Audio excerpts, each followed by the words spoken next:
حضرت ख्वाजा गुलाम फरीद कोट मीठा वाली सरकार रहमतुल्लाह अलैह आप तशरीफ फरमा अपने मुरीदों के अंदर बैठे हैं।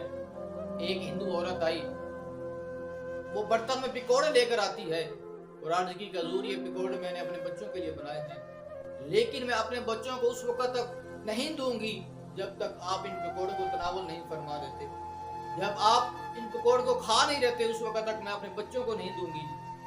आपने एक पकौड़ा उठाया, बिस्मिल्लाह पढ़कर खा लिया। वो औरत खुश होकर चली जाती है।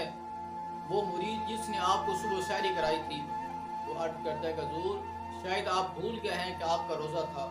आपने कहा मुझे याद है मेरा रोज़ा था। वो कहने लगा कि हजूर आपने एक हिंदू औरत को खुश करने के लिए रोज़ा तोड़ दिया। आप फरमाने लगे कि रोज़े की कल मैं कज़ा कर लूँगा, लेकिन अगर दिल टूट जाता तो उसकी कज़ा कैसे होती। अगर इंसान किसी को खुशी नहीं दे सकता उसको तकलीफ भी ना पहुंचाए, उसको गम भी ना दे।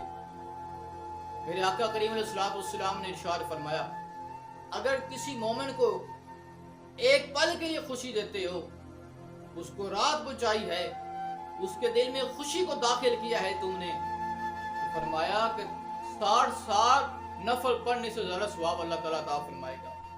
अगर तुमने एक पल के लिए किसी मोमिन को खुशी अता की।